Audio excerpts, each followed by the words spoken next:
السلام عليكم، ازيكم عاملين ايه؟ اهلا بيكم في قناتي سهيلة اكسبيرينس 15. وحشتوني قوي قوي قوي قوي. قولوا لي ايه رايكم في الحجاب بس الاول قبل ما ابدا الفيديو. عاملين ايه؟ رجعت لكم في فيديو جديد هيعجبكم باذن الله، مفيد لإدارة الوقت.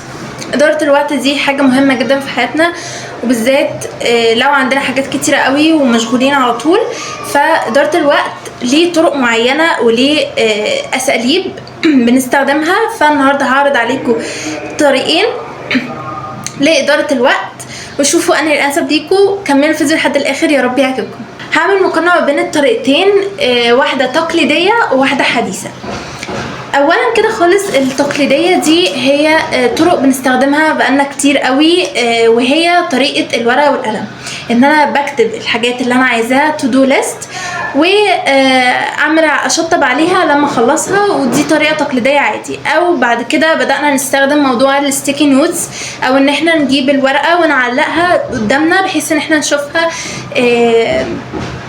على طول، ونعمل المهام اللي مطلوبه مننا في اليوم المحدد او في الاسبوع عامه. ده اقصى حاجه، تمام. اما بالنسبه للحديثه فهي بستخدم فيها برامج، او بستخدم فيها المنصات بقى الحديثه دلوقتي اللي هي زي شات جي بي تي او جيميناي. طيب تعالوا نتكلم عن التقليديه واحده واحده كده، مميزاتها وعيوبها وتفضيلي ورأيكم انتوا كمان. تمام.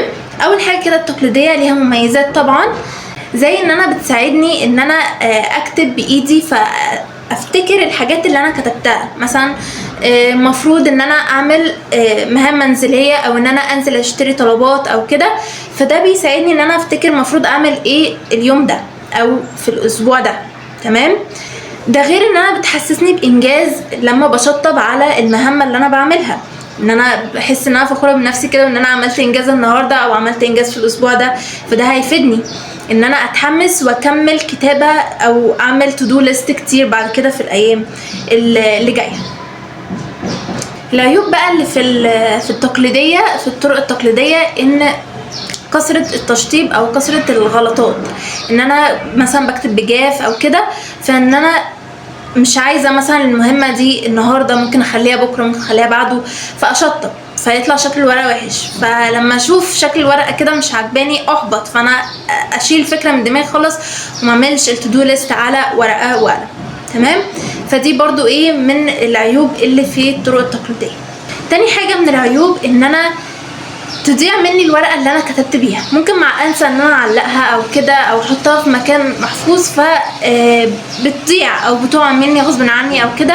فممكن انسى انها موجوده، فما اعملش المهام اليوميه بتاعتي او الاسبوع او المهام الاسبوعيه بتاعتي، فبالتالي مفيش تو دو ليست اصلا. فده من العيوب بتاعت الطرق التقليديه. تالت عيب من العيوب التقليديه، ان انا ما بكتبش توقيتات معينه. يعني مثلا انا ممكن عايزه اعمل مثلا مهام منزليه في وقت معين، عشان انا بعديها مثلا بساعه او بساعتين المفروض انزل او كده، فانا ما بكتبش توقيتات معينه، او مش بستخدم توقيتات معينه. فبالتالي ممكن ان انا ما اعملش المهمه دي النهارده وانسى خالص، اول يوم يخلص من غير ما اعمل المهمه دي من غير توقيت. فبالتالي ده برضو احد العيوب من العيوب الطرق التقليديه.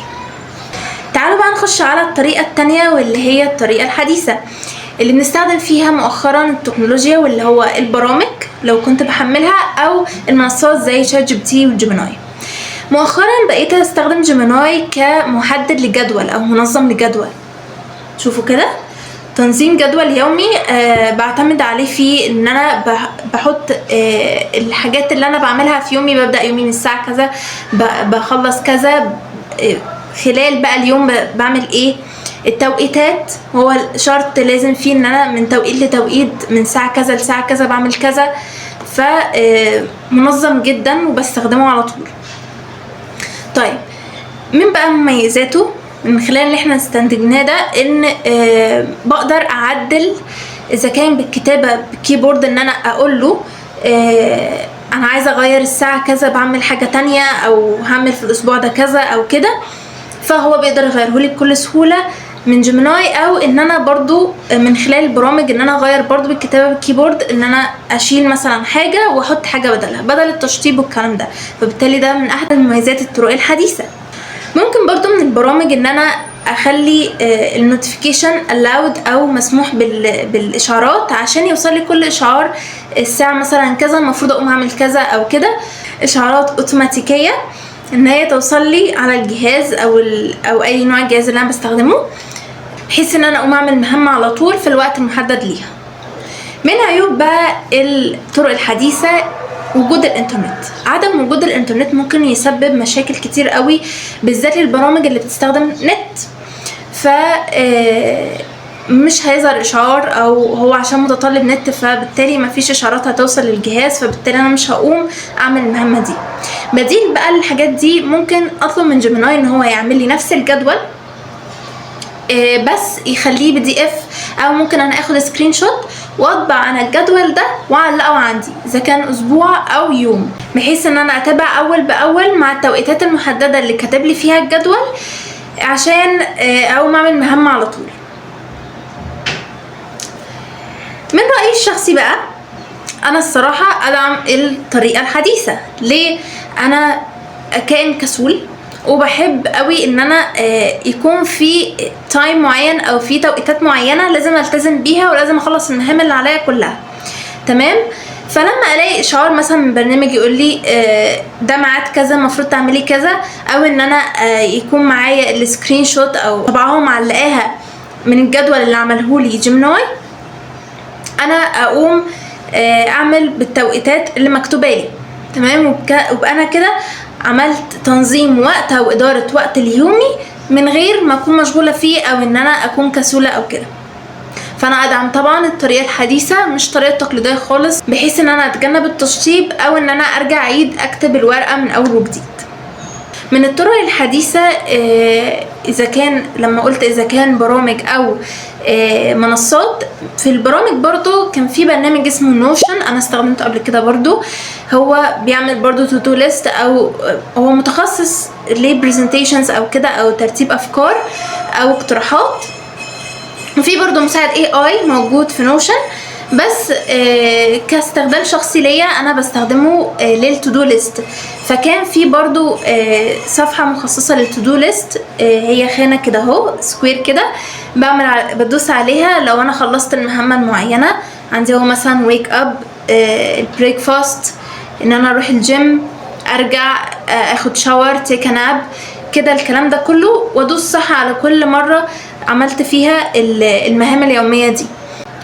ممكن انا بقى اظبط الحاجات اللي انا عايزه اكتبها، اشيل حاجه، احط حاجه. ممكن مثلا اعمل على مدار اسبوع، مثلا يكون تو دو ليست ده مش شرط يوم، ممكن يكون اسبوع، الحاجات اللي انا عملتها ظبطتها كده الكلام ده. فده برضو برنامج ممتاز جدا للتو دو ليست بالنسبه للبرامج. زي ما قلت لكم ممكن جيميناي يعمل الجداول وتعلقوها، تطبعوها وتعلقوها وتكون قدامكم. قولوا لي برضو رايكم الشخصي في الكومنتات تحت، انهي طريقه انسب ليكم، التقليديه ولا لا. وانا ادعم الفكرتين الصراحه، الفكرتين مش وحشين، بس المهم ان انا اعمل اداره وقت وانظم وقتي كويس جدا عشان استغل الايام صح، او استغل اجازتي اذا كان اجازتي، او اذا كان دراسه او شغلي او كده، استغله صح وما يبقاش فيه لعبكه في اليوم. اتمنى يعجبكم الفيديو، وبجد قولوا لي رايكم في الكومنتات تحت، انا طبعا رايكم بيهمني. ولو حابين افكار تانية عن الموضوع ده قولوا لي تحت برضو، هيعجبني قوي ان انتوا تشاركوني كل حاجه مع بعض. واشوفكم في فلوج جديد باذن الله. see you next time. بس ما تنسوش تعملوا لايك للفيديو وسبسكرايب للقناه عشان يوصلكم كل اشعارات جديده. see you next time. باي باي.